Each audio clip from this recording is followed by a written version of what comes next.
Así que no se preocupen. Bien. Estamos. Entonces, estábamos preguntando aquí cuál iba a ser nuestro tema. Entonces, obviamente es lo que se repite, ¿ya? En este caso es Gabriel. Gabriel es inteligente, Gabriel es rápido, etc. Y, como damos cuenta, siempre estamos volviendo a eso. Por eso este tema constante. Siempre vuelvo a mi temática. Y luego tenemos aquí el de tema evolutivo o lineal, que es una concatenación. Aquí, veamos, expliquémoslo con el ejemplo. Dice, esta mañana he estado en la peluquería. También estaba la vecina. Me ha dicho que, en este caso, se han omitido, tampoco que nosotros tomemos así como, me compré un computador. Este computador es muy bonito. Es bonito porque tiene tales características. Y tomamos una... No, tampoco es tan obvio siempre, sino que hay bastante omisión, que son estos vacíos, espacio cero. Esta mañana está en la peluquería. Entonces, mi primer tema es el hecho de estar ahí, de estar en la peluquería. El hecho de estar. ¿En dónde? En la peluquería. Se toma este último, el rema, que viene a explicar en dónde yo estaba, o dónde estaba más bien aquí nuestro sujeto, y nos agrega lo nuevo. ¿Quién estaba en la peluquería también? La vecina. Ese es mi nuevo rema. Entonces, tema, yo estoy en X. Yo estoy. Rema, en la peluquería. La peluquería se vuelve mi tema. La peluquería. ¿Qué decimos de la peluquería? Que ahí estaba también la vecina. La vecina, nuevo rema. Ella, la vecina, me ha dicho que. Rema nuevo es la copucha. Entonces nos vamos ahí concatenando. Tener cuidado, insisto, porque a veces un párrafo de este tipo, o más bien una progresión de este tipo, puede generar, como digo, que se nos escape ahí las ideas y derivarnos en elementos que no tienen ningún sentido. Por ejemplo, me ha dicho que, lo que decía recién, es bonito. El computador me parece bonito. Y en vez de decir por qué o enumerar las características, me voy y empiezo a explicar qué es lo bonito. Entonces, ahí ya una digresión total y no tenemos la coherencia textual. Así que igual ahí tener cuidado. Tiene que haber una intención, qué es lo que yo quiero decir en este párrafo. Probablemente ahí la idea principal no esté dicha. La idea principal puede que tengamos que extraerla, es decir, en la peluquería la vecina me contó un chisme, pero no está, insisto, no está de manera textual. Y los derivados es cuando tenemos un tema muy grande, que vamos a llamar el hipertema, y lo podemos subdividir. Si es muy extenso, obviamente lo vamos a encontrar con lo típico que está en los libros, que son los capítulos, los apartados, pero también lo podemos encontrar dentro de un párrafo. Pueden ser párrafos más extensos en este tipo, porque obviamente es mayor la información, pero están conectados. En estos casos es bastante común encontrar a veces esos párrafos de 20 líneas, porque tratan de explicar cada uno de esos puntos. El ejemplo, dice, la obra de Juan Ramón Jiménez suele dividirse en 3 etapas, hipertema. Las 3 etapas de la obra de Juan Ramón Jiménez. La etapa de la poesía intimista, primer tema, porque este es el hipertema, las etapas. Primer tema, poesía intimista. ¿Qué se nos va a decir de esta poesía intimista? Y ahí podemos entrar en poemarios, características, época en que se hizo. Luego la etapa de la poesía pura, nuevamente, poemario, época, poemas más relevantes, qué vamos a entender por poesía pura. Y la etapa de la poesía deshumanizada, tercer tema, con sus subtemas específicos. Dice, hacer un tema constante, un colectivo o un objeto llamado hipertema. Es constante porque siempre vamos a estar hablando de estas 3 etapas, pero necesitamos subdividir estas 3. Se puede descomponer en 3 partes y dice, en el caso que el hipertema parezca explícito, este puede ocupar tanto la posición de tema como de rema. ¿Qué quiere decir eso? Que esto se nos plantee primero Juan Ramón Jiménez tuvo una etapa de la poesía intimista, luego de la poesía pura, y al final es por esto que la obra se puede dividir en 3 etapas. Se coloca como un cierre. Se puede tener una característica ahí de tipo inductivo. Ahora, estos párrafos, ustedes los conocen, ¿ya? Es la clasificación típica, que es la que vimos en los colegios, así que no creo que sea tan necesario entrar en una especificación de esto, pero vamos a verlos de manera rápida. Sobre todo estos dos, expositivo y explicativo, que a veces se tienden a confundir. Los dos tienen la finalidad de exponer una realidad, de exponer un concepto, lo que sea. Solamente que el explicativo tiene la finalidad de establecer el por qué. Es un poquito más específico. Por ejemplo, el expositivo puedo decir, voy a hablar de alguien ya, uno vive en tal lugar y listo.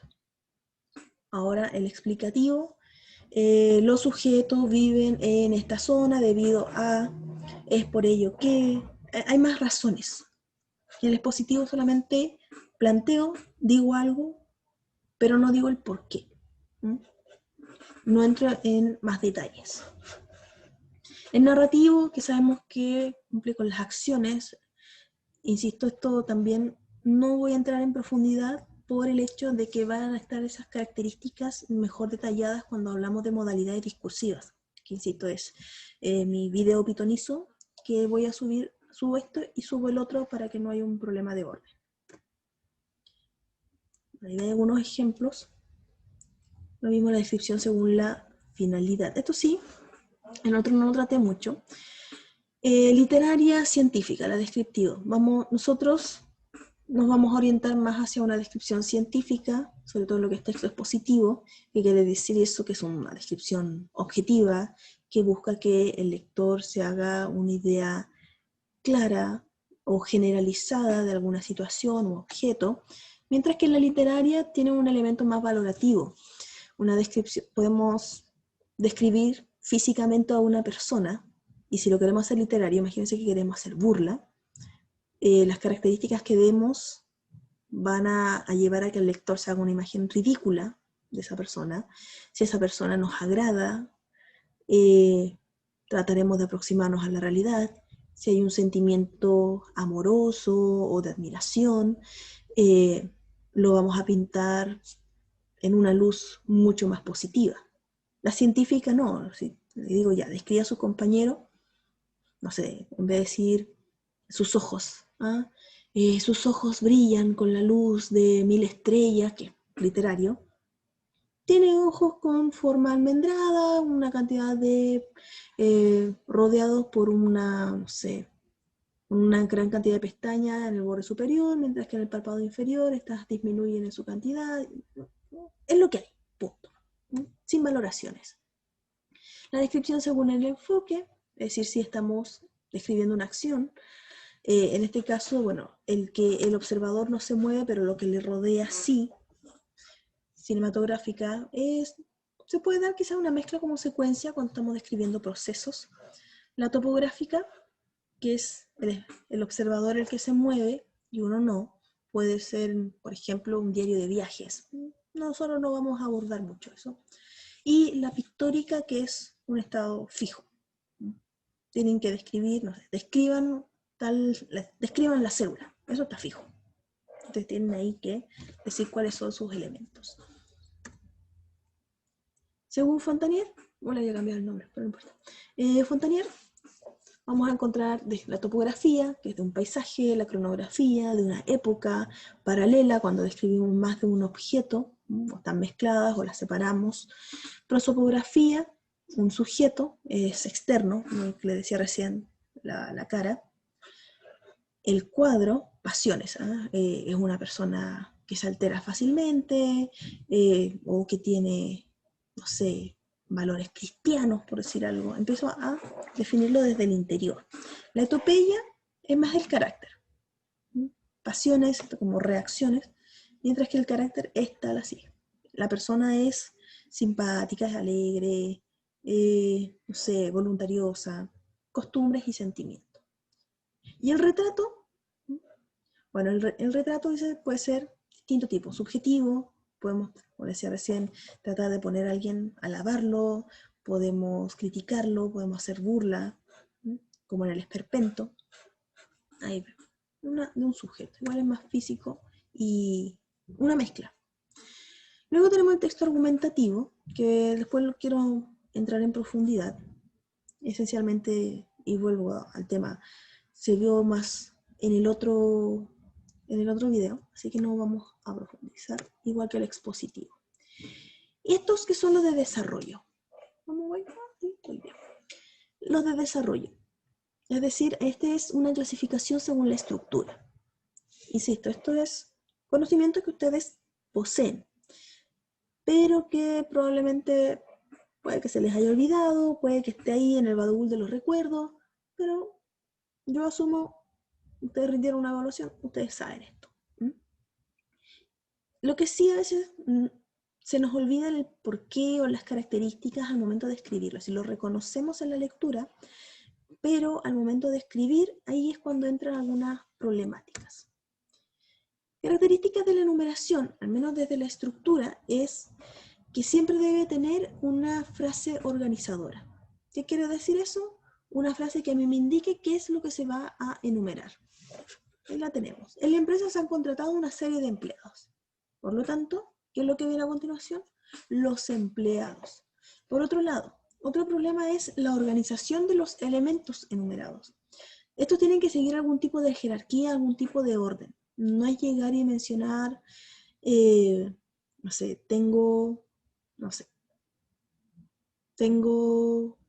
peluche, 2 papas, un lápiz, si no doy un contexto. En este caso, ¿cuál es el orden que se le va a entregar a la enumeración de los elementos? Es un orden jerárquico por cargo. El gerente general, el gerente personal, 2 administradores, 3 contadores, y va desde el gerente hasta los veladores. Cada uno de estos tendrá un sueldo diferente, etc. Puede ser una característica de mayor tamaño a menor, por tipos. Quizás un orden alfabético en algunos casos. Pero tratar ahí de no lanzarlo a la loca. La secuencia, que obviamente es un proceso, cuando cocinamos, cuando armamos un mueble, nos encontramos con la secuencia, y por lo general, cuando se nos presenta es como un punteo, ¿no? Primero, esto, segundo, tercero, cuarto. En las recetas de cocina podemos ver la secuencia quizás ya establecida como un párrafo, y nos damos cuenta de la presencia de estos marcadores. Las preposiciones, antes de, después, luego, durante, posteriormente, previamente. Es decir, la secuencia va a estar marcada por los tiempos. Hay que hacer primero esto, luego esto, y finalmente tal cosa. Y bueno, aquí están marcados algunos, no están todos, pero se da a entender que hay que seguir ciertos pasos. El concepto es una definición, no hay mucho que establecer allí. Ahí tenemos un ejemplo del concepto de mediocridad y es bastante literal, es decir, nos dice, la mediocridad podrá definirse como. Otro ejemplo, se va a entender tautología como. El significado de X palabra es. Lo planteamos de inmediato, ¿qué es lo que queremos definir? Comparación, contraste. Aquí, bueno, lo que me interesa explicar es las estructuras P1A, P2B, P1A y B. Eso va a depender de la extensión de nuestra comparación. Si leemos este texto, veámoslo, dice, comprarse un auto 0 kilómetros tiene sus ventajas en cuanto a comprar uno ya usado. En primer lugar, disfrutaremos de un vehículo en un estado mecánico óptimo, sin tener que preocuparnos de llevar al taller ante algún problema imprevisto. Solo lo haríamos por los mantenimientos de rigor que todo auto precisa. En cambio, adquirir un vehículo usado equivale siempre a jugar a la lotería. Nunca sabemos si vamos a ganar o no, y con alta probabilidad de que no ganemos. Es prácticamente imposible saber cómo ha sido tratado, si ha recibido el mantenimiento adecuado, entre otras cosas. Aunque hay que reconocer Adquirir uno de estos puede ser ventajoso en algunos puntos, entre ellos, y el más importante, el precio. Entonces, esencialmente, las ventajas de un auto nuevo, un auto usado, y se enfoca específicamente en las problemáticas que se pueden venir con cada vehículo. Es breve, porque se enfoca más que nada en el mantenimiento. Uno va a presentar problemas, hay mayor chance de que presente el problema y el otro no. Por lo tanto, sigue esta estructura de un solo párrafo, en donde ambos elementos, el nuevo y el usado, están juntos.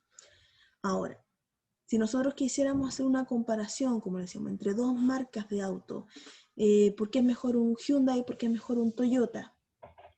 Voy a tener que entrar en una descripción más amplia del Hyundai y dar muchas más razones, y al ser más extenso, voy a tener que separarlo en un párrafo.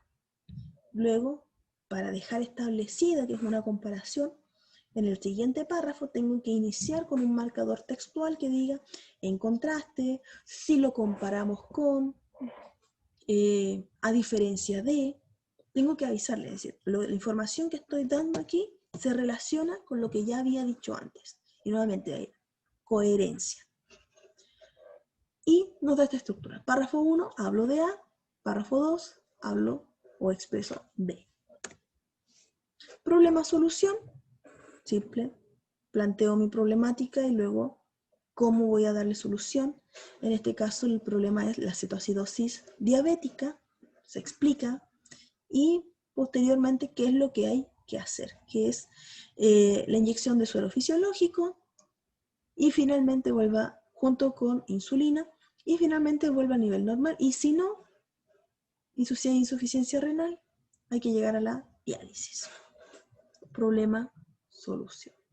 Quizás en algunos casos puede ser un poco confuso porque mezclan elementos expositivos, que son estas ideas secundarias, pero tenemos que fijarnos siempre en cuál es la intención final del texto. ¿Qué es lo que quiere hacer?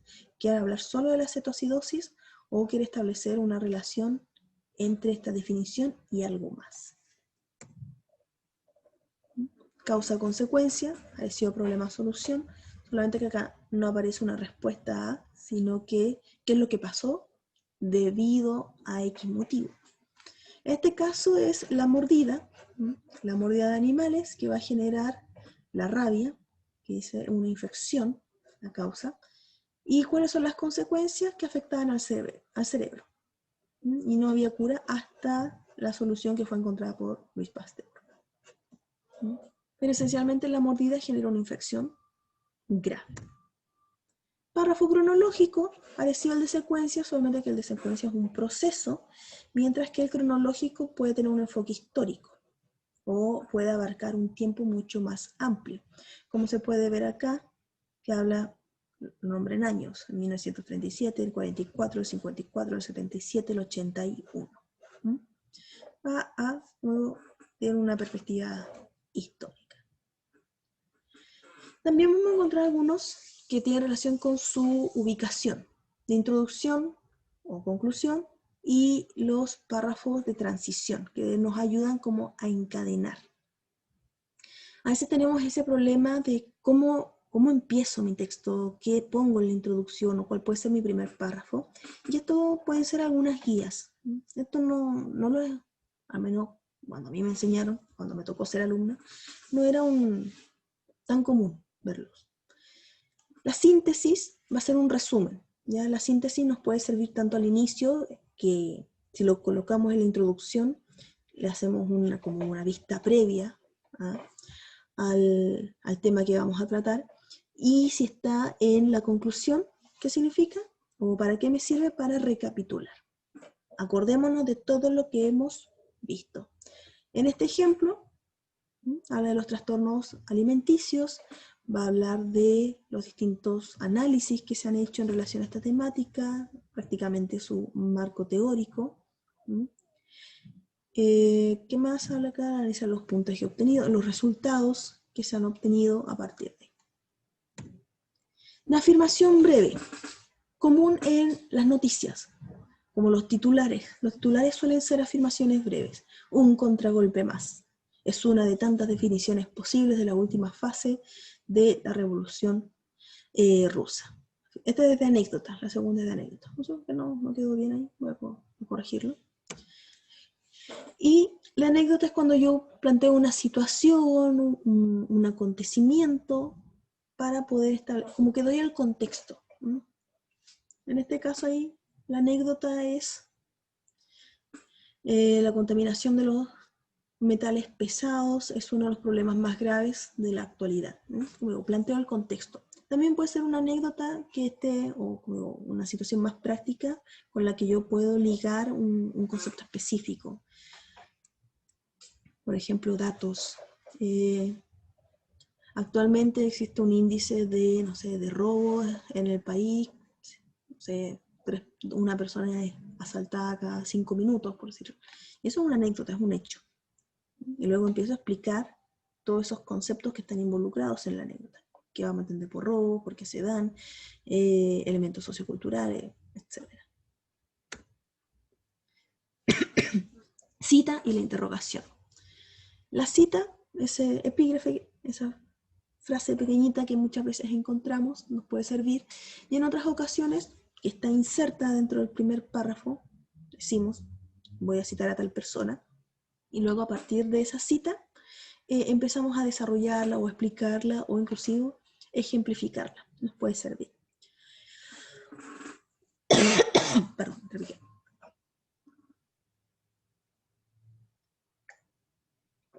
Y la interrogación que tenemos ahí es esencialmente la interrogación retórica, donde yo planteo una duda y le voy a dar respuesta a esa misma duda. ¿Quién era Anthony Leeuwenhoek? No es tan necesaria, pero la interrogación podemos quitarla y dejamos solamente la respuesta, pero nos puede ayudar para poder estructurar nuestro texto. Es lo que establece Cassani dentro de una de las formas de expandir, que está la lluvia de ideas, está la estrella. La estrella es eso, plantearnos preguntas.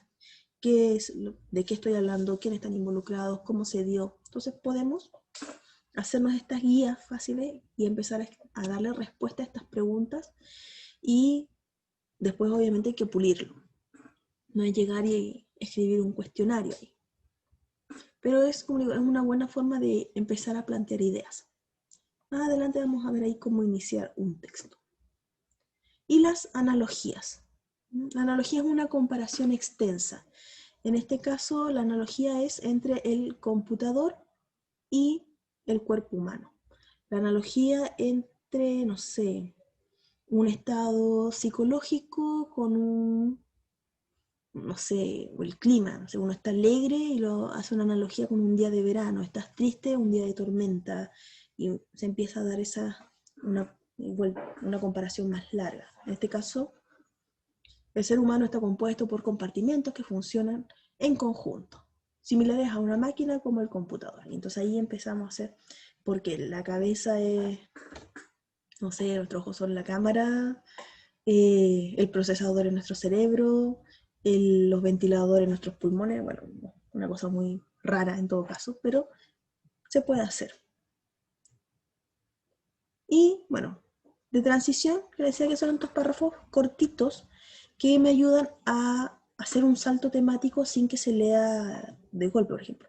Relacionado con lo anterior, también debemos tomar en cuenta las apreciaciones de, o por otro lado, tenemos que recordar tales propuestas, lo que sea.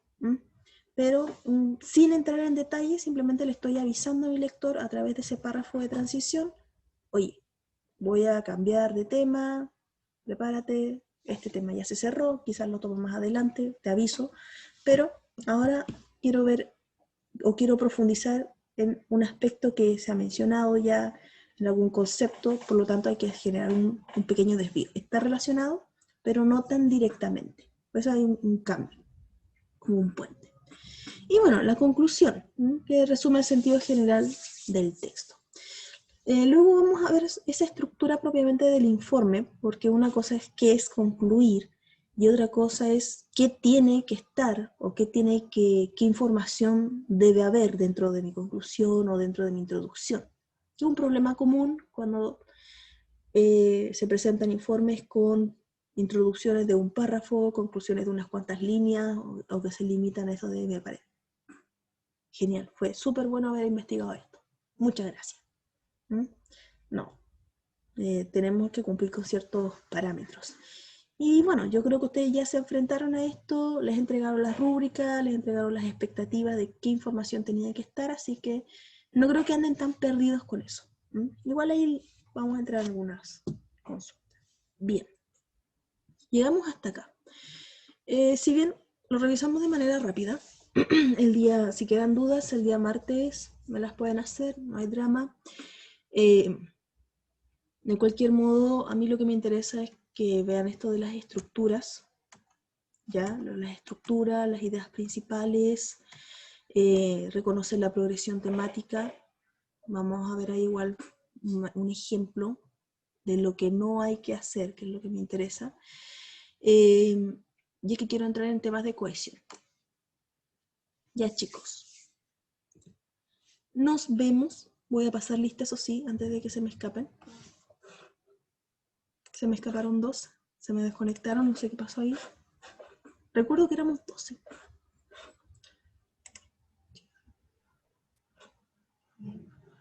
No sé. Voy a dejar de grabar mientras.